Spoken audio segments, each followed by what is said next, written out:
to the Unleash Success podcast, where we break down the secrets of success to give you real tools and strategies that get real results. And now, here's your host, Corey Corpodian. Welcome back to Unleash Success. This is your host, Corey Corpodian. Today, we're going to break down some secrets in how to pitch anything with the author of the book by the same name, Oren Klaff. He has raised over $1 billion in capital throughout his career, helping people create ideas into reality. And today, he's going to help us break down those secrets to success. Oren, thanks for coming on the show. All right. Well, I appreciate appreciate being here, but I'm in my own office. So I guess I appreciate you being here.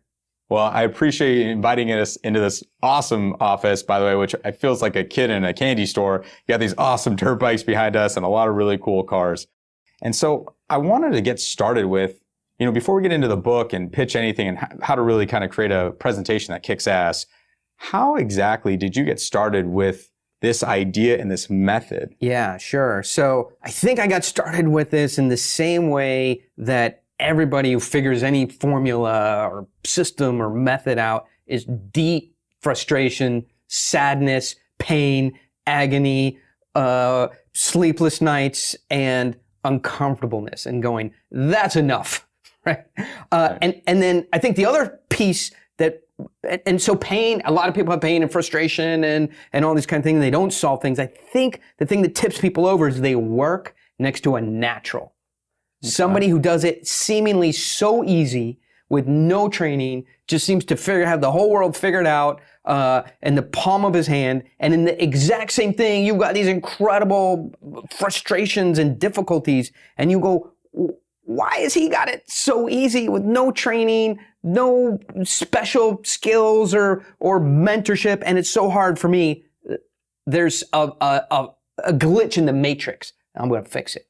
I love that. It's something actually I started doing when I was a kid, watching basketball players. I wanted to be in the NBA. Yeah, well, you can't teach height. Yeah, no, unfortunately you can't.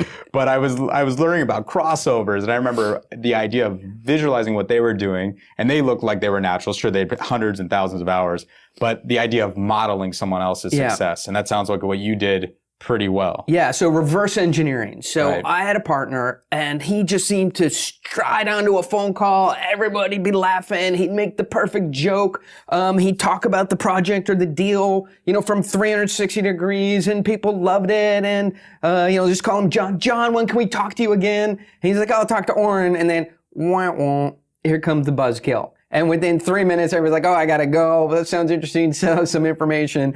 And so I started reverse engineering. What was he doing that worked? And over time, I started to understand. And then I supplemented that with, I looked at everything from hypnosis to psychology to, the sales books and everything I get my hands on to try and understand exactly what he was doing and why it worked. And eventually, I came on a formula, and it's now, I've taught it to, over 1 million people. And they are out using it. We get emails every single day. I did exactly what you said, and it worked exactly what you said. So I think what makes me feel good is I figured out something that doesn't just work for me. So you see, most people have a method that works for them. LeBron James, right? You can't do what LeBron James does because you're 5'10" or whatever. I can't do it because I'm, not even that. And so, all the athletes and the Brad Pitt, you can't be Brad Pitt because you're not Brad Pitt.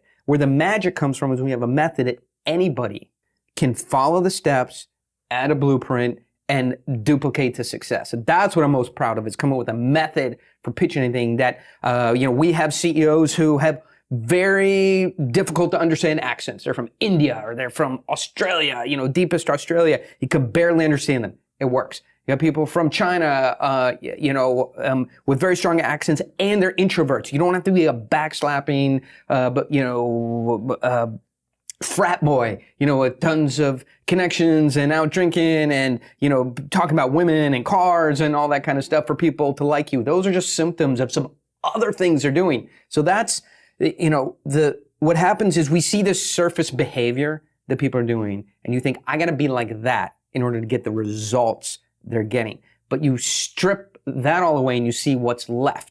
And you pull the curtain back. What are the actual mechanics of the human mind when it comes to decision making? I like that you said you weren't a natural at this. Oh God, please don't go down that route. Like, weren't a natural is an understatement of the world. Like, I could ruin anything. Any deal that was already on its way to being done, put me on it and I'll ruin it. That's how not a natural I was. It just goes to show that, I mean, I read your book and, some of the pitches in there were absolutely incredible, raising, hundreds of millions of dollars in a single pitch. And just as for people out there who are listening to this right now and they're going, man, I have no idea how to sell anything. I'm horrible at it. Yeah. And now you're a testament to what's possible. So I think that's right. And I'll tell you a story here quickly. Something happened to me that just shows you the change from where I started to where I am now. We had a deal and I knew it flat cold. I could pitch it, not in the way I do now, but my partner taught me the pitch. I could copy it. I knew it. I had it written down. And it wasn't that hard because all I had to do was give this pitch to 150 analysts on the phone. So I wasn't up on stage or I wasn't in a conference room or one of these high stress situations. And I had jokes and I had, some funny parts and a preamble, almost like a TED talk. And then, it was all sort of orchestrated in my mind. You were highly prepared. Highly prepared, thank you. And I'd given it many times to my girlfriend, to my colleagues, and I was ready. Put me on the phone, right? And you hear all this rustling and people chattering because there's 150 people. And then the host goes, I'm now going to mute everybody and turn the mic over to Oren. So they mute it and I start and I drop, my intro joke.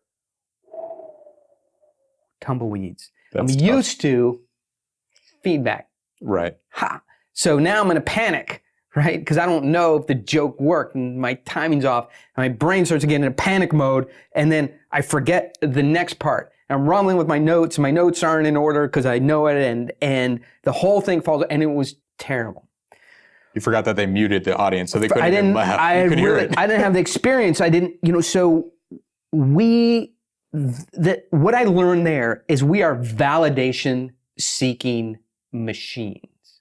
And ultimately, the ability to tell your story, give your pitch, tell the details of your business, your idea, your product, your service, your company, yourself, whatever it is, without needing validation from someone else is a large part of the secret. If you see comedians, so I used to live in West Hollywood, and sometimes, I'd have a friend who was a comedian or an actor or whatever, and I walk in on these comedians, to a dead empty audience, and they're giving this incredible, comedic performance, 18, 20 minutes long, as if the room was full, and they're not needing the feedback and the laughter and the attention. So it's the validation-seeking behavior that holds us back, because ultimately, if we need validation from the audience to go forward enthusiastically into the next part of the story of the pitch or whatever it is, then the audience can hold us back at any point, at any time, by doing almost nothing. So imagine what negative feedback does. Ruins the whole thing. Validation-seeking behavior or neediness kills any and every deal. And if you rely on the audience, you're giving them control over the success of your pitch or your sell. Absolutely. It's better to die on your feet than live on your knees, as they say in France. So if I screw it up or I mess up or it's not a good deal, I want to at least be in control of my own destiny. When I turn control over to someone else, I automatically risk everything. So that's where I started, right? Gotcha. And that put me on this journey of saying, okay, what do I have to do to not give control to the buyer of my own destiny, but still be able to tell a story and engage with them and have them, emotionally interested and engaged and intrigued and following along, but not needing them to. And that's the gray area. And once you solve a formula in there, you can pitch anything. You said getting them to emotionally follow you along. Yeah. Well, when people are pitching stuff, they're looking at the numbers. They're talking about what discount are you going to get me? Does this make sense for my business? What do you mean emotionally? So I think as I looked at the presentations we gave in our business and other people gave, and YouTube started coming online, and people were putting pitches online, what I realized is they all started with some fundamental mistakes, which were about the numbers and the market and the product features, right? And so if you look at presentations, they all start out the same. We're the number one mousetrap in our industry. Microsoft uses us, Facebook uses us, the janitors at GE uses us. Here's a article that ranks the top, here's Forrester ranked the top 5 mousetraps. We've been number 1 3 years in a row, right? Our mousetrap has the quickest kill rate, right? It releases a nice scent when the snap comes down and kills the mouse, right? And it sends a text message to the nearest Roomba, and the Roomba comes out, scoops it up, the trap releases automatically, the mouse is gone, didn't even know you killed it. Amazing. So what do you think? Is this something you'd be interested in, right? So that's, whether you sell software or whether you sell logistics or whether you sell consulting or insurance or whatever, they get into the, we're number one, this is the evidence, here's our social proofs, here's our features, the objective evidence that we're good very quickly, right? But there's no stakes. There's what makes people pay attention, makes people interested, is stakes in terms of human lives. So stakes in terms of human lives. So literally life and death. Life and death. So when you pitch semiconductor manufacturing, when you pitch routers that are faster, when you pitch computer chips or SaaS software for accounting or accounting services or insurance or consulting services, got to find some way to frame it in terms of humans and real estate. In terms of, one thing my partner taught me is buildings are not worth anything except for the people that go in and out of them. That's what makes them valuable. That's what makes a building valuable. So everything is in terms of humans and human stakes. We have to pay attention when things are in terms of humans winning and losing, because our brain automatically wants to know how to win and lose things. Even it's so much so you see a fight in space, right? And the white stormtroopers and the good guys with lightsabers and you are never going to be in space shooting laser weapons against stormtroopers in all likelihood. Right? I feel like I'm in it right now a little bit with all the pictures around us and everything. It's very cool. It's pretty sweet. But you have to pay attention to that space fight, right? Because your brain says at some point in time, I could be in conflict or in danger in a human situation. And rather than solving it on the spot, which is almost always deadly, conflict with humans historically, 70,000, 50,000, 80,000 years ago when our minds really developed into the patterns, the thought patterns we have now, every contact with everything else was dangerous, especially humans. So any kind of conflict between two people was life-threatening. So we learned that when we see other people in conflict, to pay instant attention to it.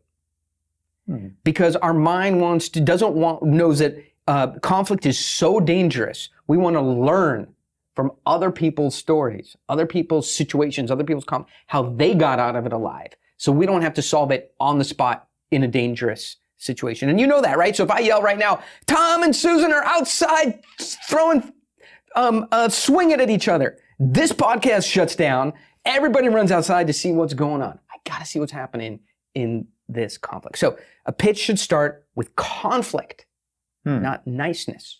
If I see 100 pitches in the next 30 days, they'll all start like this. Thank you so much for being here. Really appreciate the time today. We're excited about meeting you guys. We prepared this presentation for the last couple of weeks. We really hope you decide to go with us. And if you do, we'll bend over backwards. You see at our company, the customer is always first. You can contact me on the weekend. I've got my pager. I'll give you my grandma's number. Sometimes over at the lake house, I'll tell you how to reach us there, or you can fax me and we'll be very responsive. And we're really excited about working with you, right? So this does a million things wrong, right? Right. It lowers the stakes.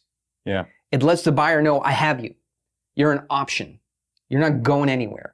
It's supplicating and it's needy, right? And that's how we start. Lower our status, let the buyer know, this is an option. Once I know your price and your features, I put you in a box and then go look for other ones that are cheaper or better or free. So this is the problem. When you start with conflict, and also people don't have to pay attention very much that, because they know at any time, you're available and you'll send more information, and that's immediately you trigger people to get on their laptop or, respond to text on their phone or think about their vacation or whatever is going on with them. When you begin with high stakes and conflict, people pay attention immediately and they know there's something to win here and there's something to lose. So, pick any subject, what do you care about? Yeah, pick anything. I watched a lot of Shark Tank, and they just debuted, season 10 and everything. Yeah. And this guy's talking about door lock. Yeah. I'm thinking, man, how many pitches have I seen on Shark Tank, and how many people, want to be on Shark Tank pitching these guys? Yeah. And maybe they have 45 minutes to an hour, but they come in, they're like, hey, how's it going? How do they create intrigue? So this guy had a door lock. He literally, the concept was and nobody invested, even though the guy from Ring, who sold to Amazon for $1 billion recently, was one of the sharks now. Yeah. So they brought him on. It was really cool. So door lock, because we've got all these packages coming, and the idea was to scan the package. It would unlock this bin, and you put it in there. Great idea. Sure. Seems like a great idea, but how did the pitch start? Here's the problem. He was presenting what it is. Everybody kind of understood the problem. I really didn't see conflict in the pitch as far as like life and death, so to speak. Because honestly, from a consumer perspective, I look at my packages pretty much always get there. I have had one time where it didn't show up, and they were might have been stolen. And then on the flip side, from the delivery perspective, it's just another thing that they've got to do. So I never heard about this before in my life, but let me just think about it for a moment. Today, in the urban environments we live in, and the populations are so large, and there are a very small number of people that you know, that you trust, that you believe in, and that you want to spend time with in your personal space and around your house. Who are those people? Well, certainly, it's your children and your spouse, and then it's your brother and your sister and your mom, and then it's your cousins, and then it's your neighbors, and then it's your best friend. But outside of that, everybody else, stay away from my house unless you're invited. Except for in the package economy, who comes to your house 2, 3, 4, 5, 8 times a day? Amazon, DHL, the post guy 2 times, the guy who delivers the water, the guy, the gardeners, right? So there may be 13, 15, 19 people that come to your urban, suburban house during the day. You don't know, and you don't want to know. I like it. Definitely raised the stakes a lot more than that guy did in the pitch. I'll tell you that. And he walked out there without a deal, actually. Yeah. Well, So Shark Tank is a whole thing. So those guys invest in things because, they have to in the show. If you walk into Mark Cuban's family office, investment firm, and you go, hey, I got some great fucking barbecue sauce, right? The 17 guys in there who make money by making investments and moving capital around and billions of dollars go, are you fucking kidding me? Get out of here with that shitty barbecue sauce. But on Shark Tank, Mark Cuban has to invest. So it's not a natural environment for investing. I gotcha. Those aren't real investments. But anyway, so that's how, I never heard of that before. Yeah. But in some ways, watch some TED Talks. They come out and they all have stakes, right? They had a guy on there just talking about the ridiculousness of conspiracy theories, right? Okay. And he turned it into what happens at 4 a.m. in the morning, right? And he found 100 examples of gangsters and mafia and army attacks and spies, and his thesis is only the most nefarious things at a time when I want to be most tranquil, asleep, and dreaming about the most wonderful things in my life, right?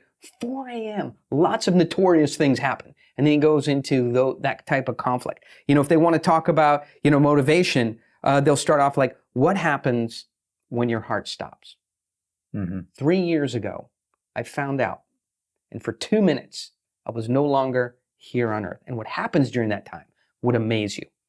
And now you got to pay attention, because what happens if my heart stops? And where do I go? And is there a God? And is there a hell? And which direction am I heading in? Or are we all just worm food, right? So if you watch those TED Talks, they're schemed to start in that way in human stakes. So you could give me anywhere. You give me a lock, right? You can give me anything. Insurance. A lock's not very exciting. A table, a floor, a carpet. Anything could be put in framed up as important to human lives. And so now you got people paying attention, right? Then what do you do with that attention?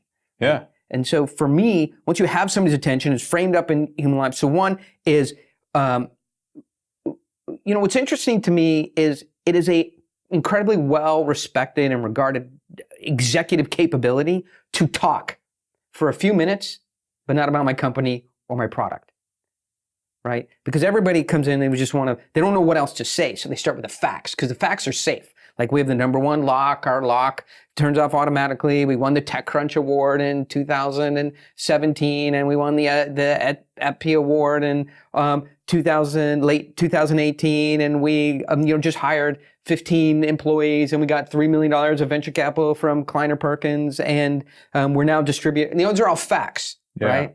And people go to those because they're safe, they're believable, and they bolster or support our status because we're not lying and we're saying interesting things, right? But now the product features are out. The only thing we can do now is move into benefits, because features, benefits follow naturally. Keep your family more safe, reduce theft, save money, and have more control and security in your life. The benefits, right? Okay, I got features and benefits. We're now 3 minutes into this pitch. Now I want to know price. How much is it? Well, it's $49.95 a month. Okay, pitch is over. 4 minutes. But you had an hour meeting. Yeah, what is the ideal length for your pitch? It sounds like, that 4 minutes right there, one, is rather boring, and it's like you could have sent me an email for that. So how do we flip the script and set it up? You started by introducing conflict right away in a life and death stake, and where you were like, wham, bam. How do you entertain that and like interweave that so that it makes it a dynamic pitch?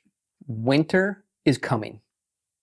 Winter is coming. If watch Game of Thrones. I'm on season 6. So I'm on season 6. Okay, I'm on season 23. I'm actually writing the 13 seasons that don't exist. Because the author stopped writing it. Right. Yeah. So every once in a while, I get somebody with a high level of religiosity, and they haven't watched Game of Thrones, but everybody else knows what it is. And the whole series, everything about it is based on 3 words. Winter is coming. Look at any plot twist, any character, anything in it is they can immediately tie it back to it's going to get very, very, very fucking cold, right? And if you don't have food, and you don't have shelter, and you don't have friends, and you don't have alliances, and you don't have magic, and you don't have things that can be eaten, and you don't have something to burn to have warmth, you're gonna die. Winter is coming. So that's the entire billion-dollar, multi-billion-dollar franchise is based on those 3 words. Winter is coming, and you need to base your pitch on that. So after the sense of consulting services, we sell personal training. It's context in terms, personal training, right? Today, there's so many toxins in the air. Plastic has no regulation on it. Now they're introducing CBDs into everything you can eat, touch, or smell, right? And nobody knows what that stuff has in it. And almost everything is synthetic. If you don't do something to increase your heart rate, your blood flow, and the quality of your health, these toxins are going to shorten your life. Right? And so you think, okay, well, I don't know what I was going to do with those 2 years between 98 and 100, right? I wasn't really planning to do a lot with those years. So who cares about those 2 years? But today, it's not about those 2 years. It's about 30 or 40% of your life is at stake. You have to increase your exercise and the quality of food going into your body. That's it. So stakes, okay? I was just thinking that you went from, not only is it life and death, but also there's a time constraint where literally we've got to feel that right now. So absolutely. Stakes, time constraint, and specificity. That's right. So that's got to be in the opening. But the next thing is winter is coming, right? There is, yesterday we had the news. They think that if we don't stop that 1.5 degrees in climate change by 2030, boom, every pitch that anybody listening to this should in some way center around that, unless you're talking to Republicans. Don't mention it. Climate change is not real. We just had a new Supreme Court, like change. So what you have to do is frame yourself as an expert in change. The most valuable person in any business and in any business relationship is the person who knows what's going to happen next. if you're a salesperson and you know what revenues are going to be in the third quarter of that business, everybody the CFO wants to be your friend, the CEO wants to be your friend, the board of directors. If you know what is going to happen in the future and you're accurate, you're the most valuable person in the whole business. So to be valuable to a customer or an investor or a buyer, you say, look, we have just had a dramatic change in our industry. And in real estate, it's tax and regulation. In almost every industry, it's tariffs. And we just got a new Supreme Court composition. We've had this global warming report. We have a change in the global relationships, for lack of a better way to put it. We have a new NAFTA agreement. Tons of change, right? Let's just pick NAFTA, right? NAFTA because you have to. As you know, there is a new Canadian, Mexico, American agreement. The tariffs are complicated, the regulations are hard to navigate, and the taxes can be extremely painful if you don't know what you're doing. It is 500,000 lines of new law.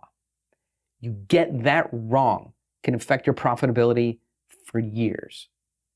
We are experts in the North American Free Trade Agreement, and we understand exactly what has to be done over the next 2 years to make money. People don't understand that are going to go from leaders in the industry to followers. And the followers who understand it well and work with us are going to become leaders. We know this better than anyone else. And if you don't get this right, it can be extremely painful. So you use the change as a line of demarcation. You put that change beyond the knowledge, the skills, and the capability of the buyer, the investor, of the person you're talking to, and you give them confidence that you understand how to make decisions in the way the world is now working. I believe that basically our minds and what we're driven by, our desires are driven by two main forces of pain and pleasure. Going back to just evolutionarily speaking, pain is death and pleasure is life, right? Sure. So, and you're using this idea of like, we're going to solve a problem, but also too, which I believe pain drives you more strongly than anything else. You're saying like, if you don't do this right now, you're going to lose millions of profit over the next 10 years in the NAFTA trade agreement example. So if you overtly say that, right, it feels controlling. Yeah. But if you put it forth as an idea, then somebody is interested and wants to be around you. Ultimately, if you give some insight, so it's not saying if you, the word if should be stricken from your vocabulary. Give insight to what is happening that stretches beyond the knowledge and the experience of the person you're pitching to, and they'll want to be around you and work with you. If you can go to a car dealer and impress them with some insight about what's going to happen in the car industry, if you can tell somebody something insightful and interesting and valuable about their own industry, they will love you and want to listen attentively because they'll view you as a high status person and a peer. So ultimately, that's the job of the pitch, right? One is to not communicate, I'm a salesperson with some features and a price that you own, but to say, I'm a peer. And I know the business we're in, but I know a specific part of it that is very valuable to you. And I can, the things I know are important to you. And if we continue our relationship, you can take advantage of my knowledge and my products. That's what you're sub-communicating in the pitch. So again, we start with raising the stakes, then we go with a big idea, right? There's a change in our industry. Here's my thoughts on it. And you provide insight. So that insight will then help people respect you as a peer, especially if you take their knowledge further, build you up as an expert, raise your status, and make them want to hear everything else that you have to say. Those are the two things that everybody screws up because they just dive into, this is the facts about our business, these are the features, these are the benefits, this is the price. So I think that's the key to starting. I like that a lot. Building this interest, showing them the big change, establishing yourself as an expert. I find that a lot of people, though, especially when they're pitching and they don't really, maybe they've never done it before, or maybe they've only done it a few times and they failed, which is why they're still pitching to somebody, get them to either buy their product or invest in their company. They don't have necessarily the confidence that they need to feel like they're the expert necessarily. Yeah. How do you get over that? I think that's good. So step one, go to improv classes. I get these real estate guys who are introverted. I get tech guys. I get go to improv classes. First of all, nobody's going to do it, but for the 1 out of 100 does it, he's going to race to the front. That gives you the ability to be grounded. And so in improv, anything comes at you and you put it in a framework and push it back. Have you done improv? Yeah, absolutely. All right. What's the number one rule of improv? Number one rule of improv. Somebody asks you a question. Yes, right. Yes, exactly. You always say yes. Yeah. You always agree with them, because if you stop, and I did improv classes when I was in New York, and it was a lot of fun. Yeah, it's a huge amount of fun. And I never thought about that as like how it would help me pitch something. Here's why people don't do improv, because in the first 3 classes, they're going to make you touch another person. And in business, we don't like to touch other people. And you're going to put your hand on their knee, right? And I really don't want to touch another guy's knee during the middle of the day when I'm not drinking. So if you could survive the first 3 classes, which are, maybe not meant for you as an accountant or a software engineer or a consultant or, whatever it is you do. If you can survive those 3 classes and you start to get into the situations that improv puts you in, and you get put in these many different situations, and when it does it helps you hunt for a framework. So somebody says, you're a butterfly looking for a landing spot. You're a talking butterfly looking for a landing spot on a runway when there's also Boeing jets coming and the tower is calling you over radio, right? Go. So that's an impossible quagmire unless you have a framework to put in. So it makes you mentally hunt for frameworks to put situations in and get control. So improv gives you confidence, but I think the other thing is, one thing that I've discovered is time passes very differently for the audience and the presenter. As a presenter, it takes you a while to get warmed up. So in the beginning, when the people most want you to be warm and confident and give valuable information, you're going, well, hey, it's good to be here today. I really like the office. Some beautiful audience members. I got stuck in the limousine. The door wouldn't open. That's why I was a few minutes. Like, you're just trying to get your lips moving and your mind lubricated. And the audience is going, I'm not experiencing confidence or structure or a framework or insight, or professionalism or anything. But you're just trying to get warmed up. Then pretty soon, once they're tired, you're warmed up and you start going, my God, the sound of my voice is mellifluous. Is anybody writing these words down that I'm saying? This is incredible.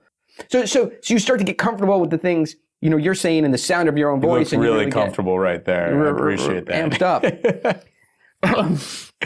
So violin music.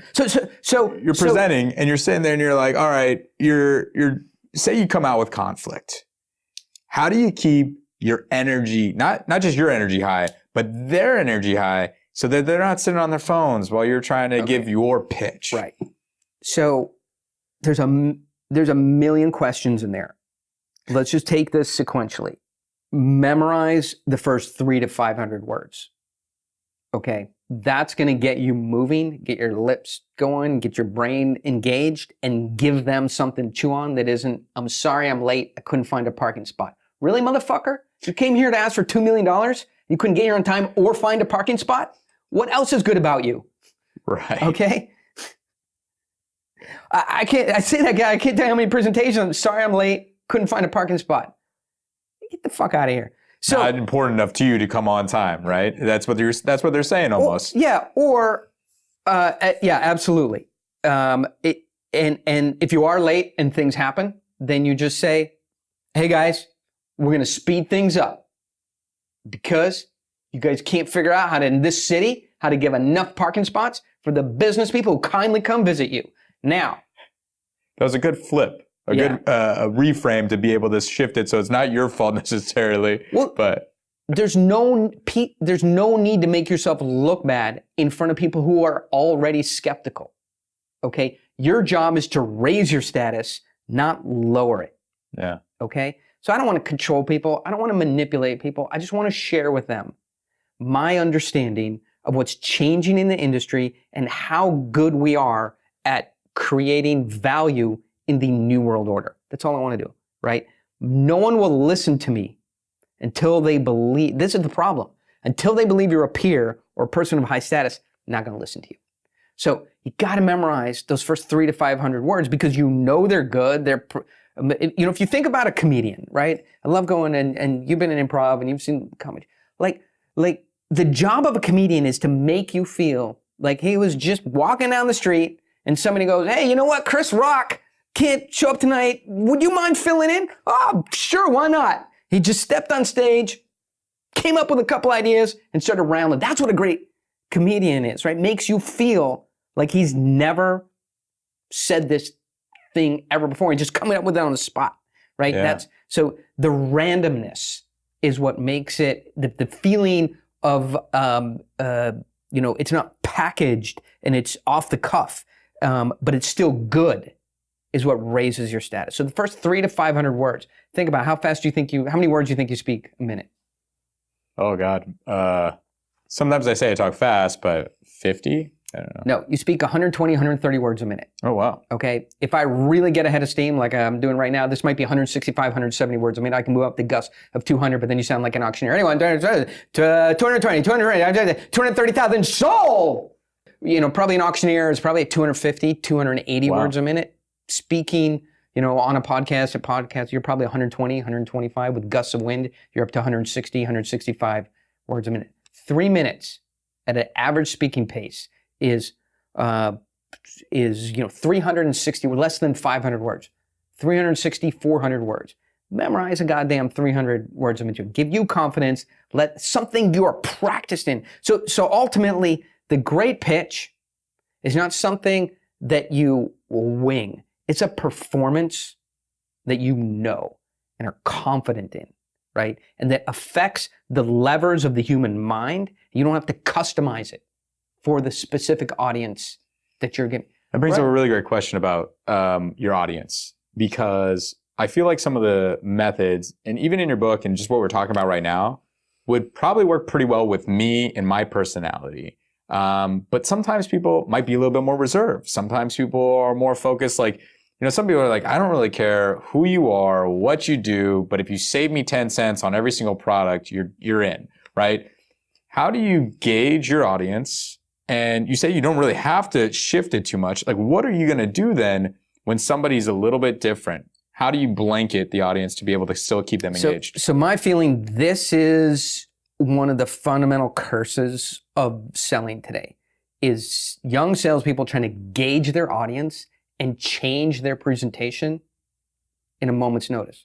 What I've learned from speaking all over the world, you never come up with a joke on the morning of the speech in the shower, because it sounds amazing. Oh my God, I'm going to kill people with it. And then I've hung up the phone on him and told him kick rocks. Chairs shuffling, 1,000 people. You never change your format, who you are, your presentation in service of someone else.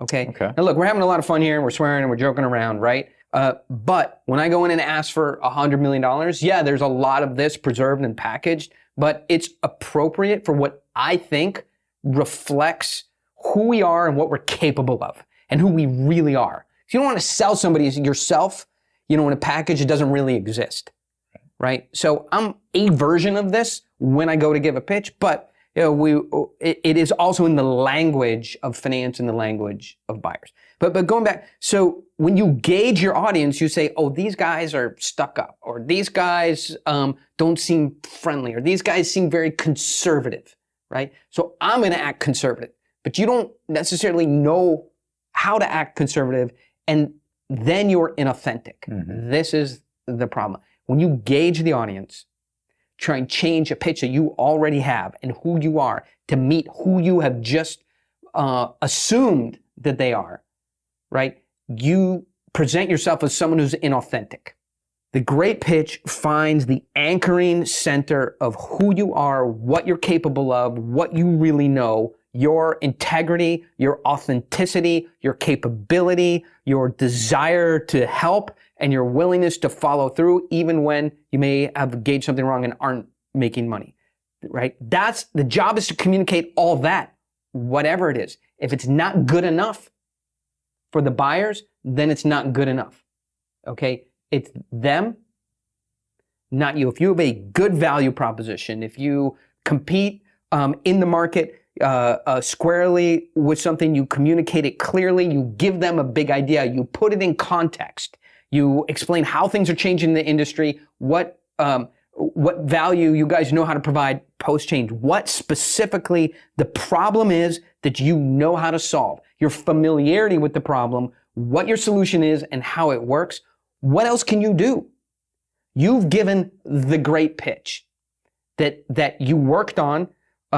You worked on clear communication. You laid it all out. You presented value proposition. You made it fun. You made it interesting. You were on time. You did it with integrity.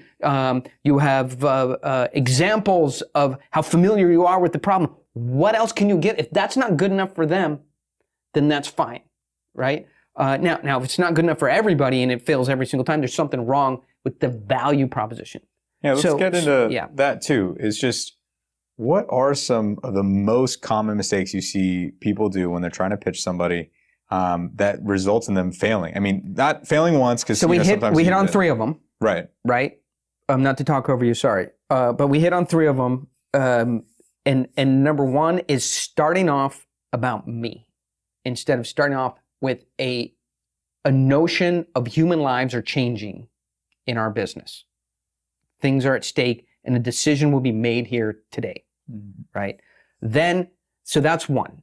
The second is not having a big idea based on change. If you don't know how your industry or the buyer's industry, the investors, what's changing, what value are you, right? You could still think MySpace is, something you log into. Right. You could be one of those guys who has to print out your emails and then, write the answer and give it to your site. Like if you don't, Google Plus. Yeah.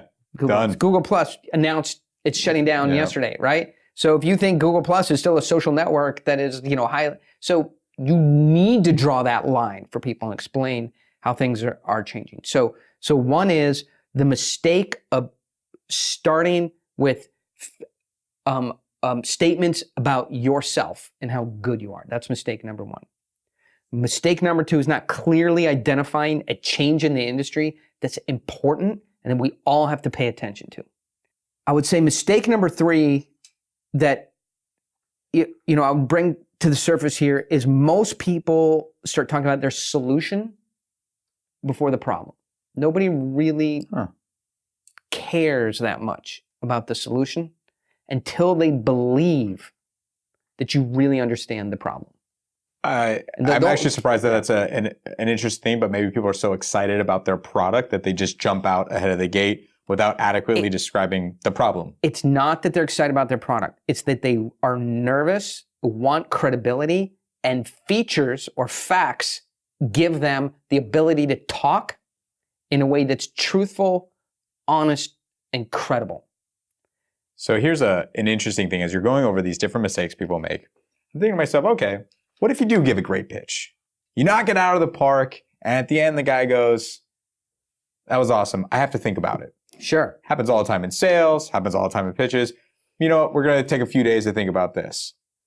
What do you do to try and close them right then and there? Because if somebody leaves your office or leaves the meeting and they're not 100% like, hey, we're doing this, I feel like doubt comes in, they just go to their other friend, they maybe listen to another pitch. How do you try and get them to come to a decision in that meeting, in that moment? The fourth biggest mistake, or the fifth, or the ninth, well, actually the 27th biggest mistake that we've covered here today is getting to the point where you say, so that's my pitch, what do you think? Is this something you'd be interested in? Never, because then what you're just saying is, I'm done. You take control of the meeting. Tell me what we're going to do next. Okay, so I'm not saying that you're going to do that. But everybody does it. Oh. They give their presentation and then they go, basically they either flip into a trial close or they say, so what do you think? That was our presentation. do you have any questions? Yes. Do you have any questions? Do you have any questions? Right. That's the end of the meeting. Right. And then maybe they have a few questions. Don't even ask. Don't even ask, do you have any questions? Just say, email me your questions. I'm leaving, and run out the door. It's the same thing. So what do you do? How do you end with some oomph? Well, I'll do it. And it depends on the situation. Are you selling a TV? Are you selling, a $5 million investment, which is not going to happen there? Let's do today. high stakes for a moment, because a lot of people are entrepreneurs. Maybe they've got an idea. They need, let's say $250,000 to get started with their business. Who are they talking to? Yeah. They're talking to venture capital people. Sure. So venture capital is not going to invest $250,000, right? But let's say you're just talking to a friend, family friend. Yeah. Hey, I got this dating app for grandmas, right? The world needs this. And you go through the pitch, right? And you get to the end and you say, so we believe that with $250,000, the application can be launched in Q2 of the following year. We can be cresting through 15,000 users. Although we won't have monetized them at that point, we'll be in position to raise a full round of seed capital at $1.5 million, and we can recapitalize your $250,000 that you've put in, and we'll be on a path to successive financings and growth of the deal, right? At that point, then you would say, so that's what we have. Talked to quite a few people about it, even financing sources who say, yes, if you hit those milestones, we're in the wings with $1.5 to $2 million for sure. So we're quite confident in what we have. We put in our own capital, and we are at this point looking for the right person. As you know, an early stage investor, whether it's friends or family or just somebody you met, can be the best thing for a company or the worst. Now, I know you personally from family, and friends and barbecue, but I don't know enough about your business life.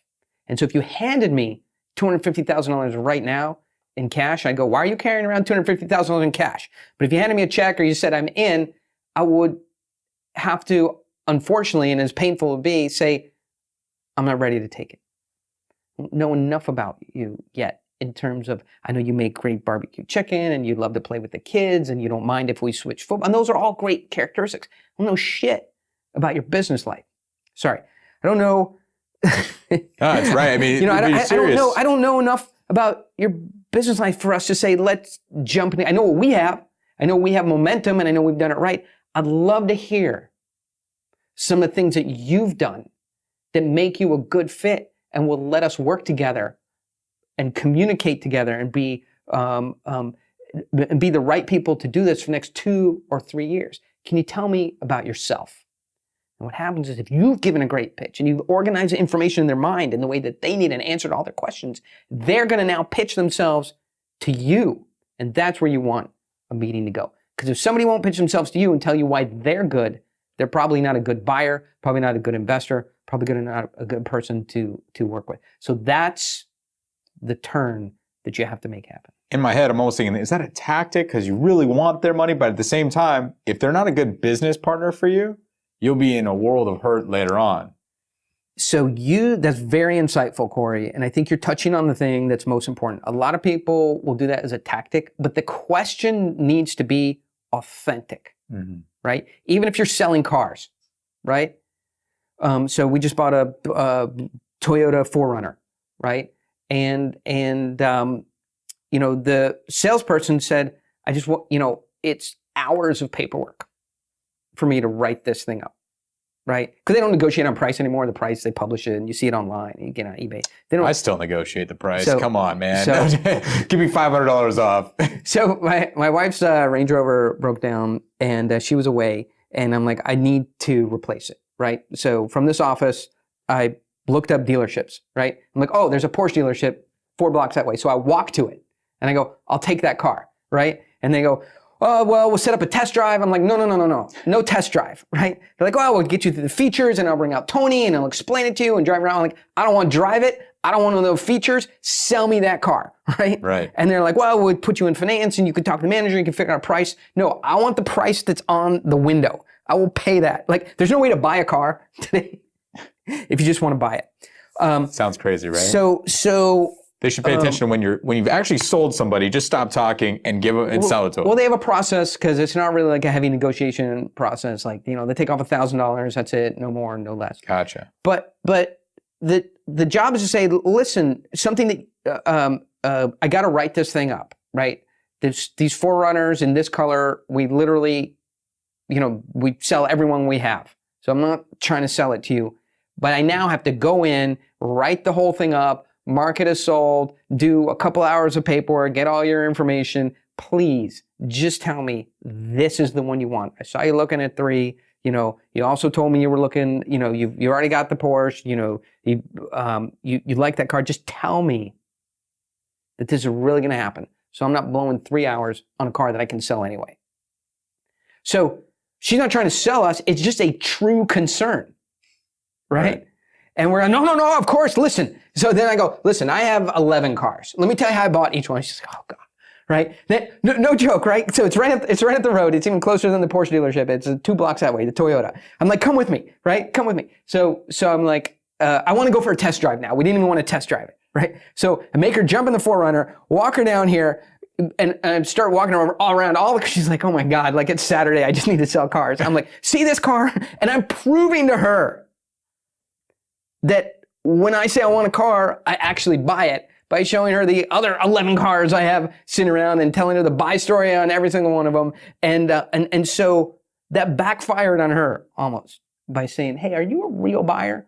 I'm like, really? Let me show you what a real buyer looks like. And I kidnapped her for like 2 hours. And we have a good relationship. And you know, of course, we bought the car. But the point is, she wasn't trying to sell us. She was just asking an authentic question, whether you sell copy or consulting or accounting or whatever. What's the authentic question that if the buyer can't answer or they don't know, aren't willing to talk about, they're definitely not a good buyer. What about when people say, you know, I have a great idea, I don't have any money, and I don't know how to get it? What do you tell people like that? Oh Lord. Well, that's horrible. I mean, I guess the issue is if you're not willing to put your own money, you know, into an idea. Here's what I would say: ideas are worth nothing. They're worth nothing.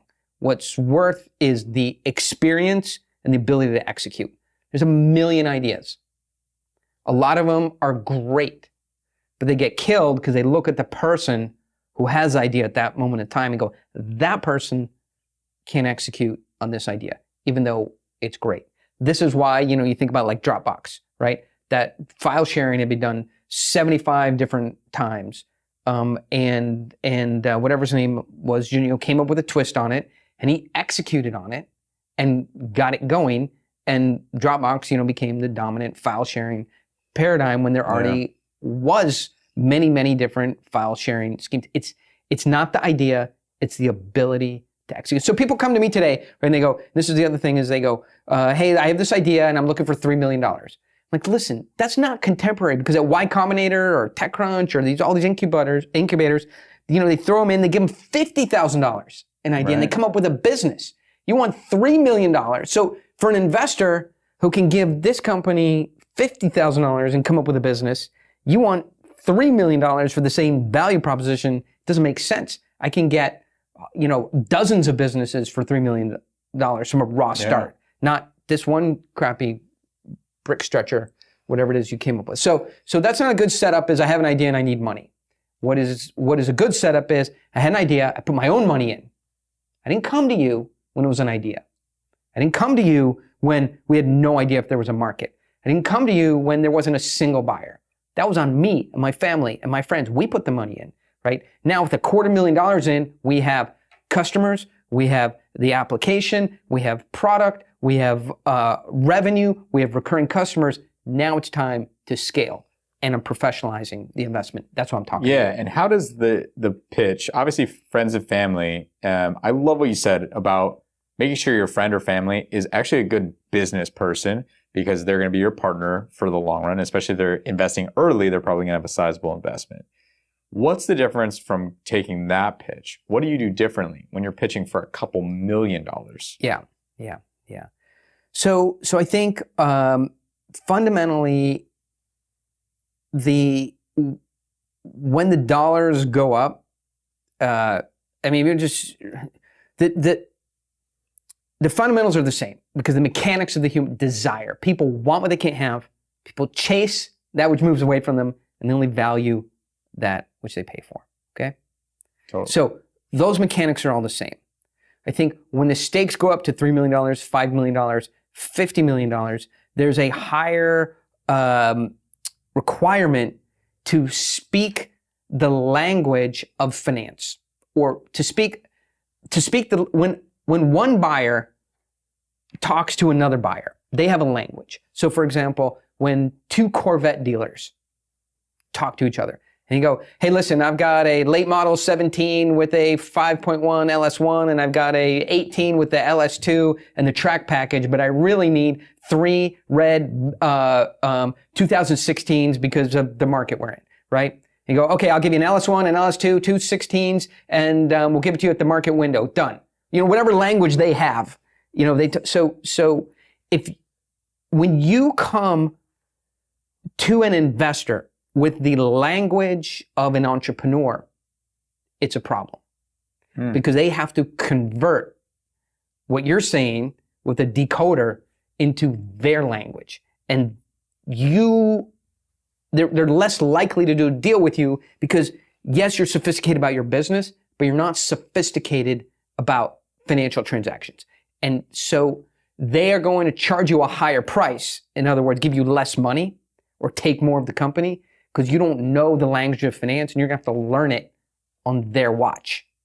And so these are the steps, and these are the crazy steps that I came up with, but these are the steps, and maybe we can end here, that every other entrepreneur has taken to build an idea into a product into a customer group into a market into a working business. These are the steps we're taking because they work. So it's mapping the things that people always do to build a business into your business. That's what makes investors invest. There's a couple questions I just want to ask you too before we wrap this all up. And then also just the last actionable steps too of pitching. This has been fantastic so far. I'm curious what success is for you in the pitch. And I'm wondering, I don't know if this correlates at all, but I noticed in your book, in the page to who this is for, you say, for dad, true north. Yeah. What does that mean to you? So my dad was an academic college professor, and he always did the right thing. No matter if it cost money, if it was self-sacrifice, and he always took it on himself to do the right thing. So I always felt like he was, in terms of a compass, like my true north. So I say, because when you're in sales, when you're raising money, when you're in the wild world of entrepreneurialism, you're faced with dilemmas every single day. And so you want to take shortcuts because they're money and they're good things, and there's planes and cars and trips and celebrity and all these kinds of things. So I feel like if you don't have an anchoring true north that never moves, you start to make compromises, and then that compromise becomes your new center. You make another compromise, and it moves. You make another compromise, and your center of what is integral and what your values are either constantly moving, or if they're not constantly moving, they shift too easily. So for me, having one concrete, never moving moral north helps me make decisions all the time. So that's what it means to me. Wow, that was awesome. Thank you. I really do appreciate you sharing that with us too. Yeah, thanks for asking. And I think we've been talking about pitching and everything, but also too about the mindset of what it takes to be successful. We mentioned being authentic as well. But when you say that, in entrepreneurship, like you said, and in sales, it's easier sometimes to skim on the side or to take a shortcut. And it's a lot harder to stay centered and to stay true to your values too. Yeah. And so, and just to be clear, so not to be abstract, like for a salesperson, right? if they have a bonus coming in the, if they can group sales into a single month period and achieve a bonus, they'll move the dates, the order dates. So, hey, I'm going to put this order in next week to make my July is lost, but I can make my August numbers and get the bonus, right? So even those little things, because if you'll do that, what else will you do? So it's easy to start to head down that road. So anyway, I just want to be concrete about how easy it is to try and manipulate the system, but then you'll find you manipulate a little bit, but you're only manipulating yourself for sure. Well said. One of the last things we always talk about is just kind of the 80-20 rule. And the way I use that is 80% of our results come from 20% of our actions. Yeah. And the key is really just knowing which actions to take. We've talked about tons of actions here. And I'm curious if there's one action you would do, one thing you would do kind of before, during, and then after a pitch that would kind of collectively bring us all together as far as like, what's the biggest things we can do to prepare? What's the biggest thing we should do inside the pitch? And then follow up, or what do we do afterwards? I think the 20% is don't talk about yourself, your product, and your company at the beginning. Number 2, talk about the problems and your familiarity with it before you introduce your solution. I won't introduce the features and the benefits of our solution until I'm 70% of the way done the entire presentation. So your familiarity with the problem is where you should spend most of your time. And then the other thing in the 20% is not to end up and say, so what do you think? Is this something you'd be interested? Do you have any questions? You say, so that's what we have. This is why we're busy. And I'm interested to hear more about you. Great. Yeah, I was going to ask how we end that. And then this just came up because we've talked about these pitches being almost like 4 to 15 minutes. What is the average length of time you think a proper pitch should be? Meeting lasts 50 minutes, 60 minutes. The pitch, where you say, this is what we have. This is what's changing. This is the problem. This is the solution. This is how it works. This is the ROI. This is the value proposition. This is our team. That's 18 minutes. There's nothing you can't pitch. I can talk fast. There's nothing that can't be pitched in 8 to 12 minutes. I'm assuming you're a little bit slow on the uptake, a little bit inexperienced, should not run past 18 minutes. These TED Talks everybody knows, the comedy routines are 18 minutes, TED Talks are 18 minutes. Your damn pitch is not 25 minutes when everybody else in the world is anchored to 18 minutes. Yes, I understand Mission Impossible is 3 hours and 15 minutes, right? They have Tom Cruise and explosions and weapons and submarines. You don't have that. You have 18 minutes to get it done. Awesome. After the pitch is done, do you do anything to solidify, like after the meeting's done, to solidify the deal or to ensure that they don't get cold feet? This is our next podcast. Oh, wow. It's a full-blown thing? Yes, that is a whole thing. Yeah. Okay, all right. Do you just follow up with them? One thing, just like... Following up will work. I mean, ultimately, you have to construct a time frame. That's fair. So in many sales industries, they have false time constraints. Yes, because we deal in abstract things, consulting, insurance, SaaS software, any time constraint, like SaaS software, like it's not like, oh, we're running out.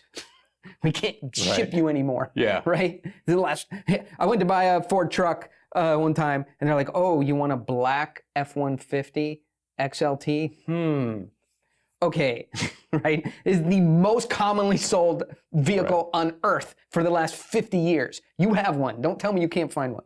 But anyway, you have SaaS software, so it's not a false time constraint, but it's a reasonable time constraint. I'll tell you how much time I'm willing to put into this before I got to pop smoke and go do something else. Yeah, and that makes total sense. Yeah. And I've done some deals where it's definitely like, hey, if we're not going to do this deal together, we both need to move on with our lives. Exactly. Yeah. So and so what is that time frame? And then you just work backwards from there. Awesome. Fantastic, man. Oren, where can everybody find you online? So you can find me online in basically one place. You go to pitchanything.com. I'm right there. Awesome. And we didn't even get into the plethora of knowledge of how to do the pitch from start to finish in your book, Pitch Anything, but I will definitely include that in the show notes because I really enjoyed it. Also, I did do the Audible as well. Oh, great. Which was entertaining and nice because you actually recorded it yourself. Yeah. I thought that was great. And so our last question is, you've achieved so much success, raised over $1 billion in capital, and have all of these things going on. But for you, what is your next level of success? So it's, I don't know if I haven't. I live by the beach. I got a couple nice cars. I got a little boy, I have another book coming out. Oh, cool. It's on? How to Pitch Everything? It's called, it's called Persuade Anyone. Awesome. Same subject, more of the same. So I'd like people to buy that book. And we just want to grow our business a little bit and keep more of the same. When I was 30, the next level is I need $100 million. Then I need $250 million. Then I need $1 billion. But today, pretty happy. I'd like to just, we've probably helped 1 million people. We've definitely sold 1 million copies of the book. We've helped 1 million people. I've trained 80,000 people from stage. We'd like to hit 2 million and 3 million and 4 million. Wow. I really appreciate that mission and just kind of inspiring others, helping others as well. And thank you so much for coming on Unleash Success. Yeah, I appreciate it. You had great questions. And I've done hundreds of these interviews, and this is a good one. Awesome, man. Thank you. Thank you. If you guys enjoyed the show and learned something of value, the one ask that we have is please go subscribe.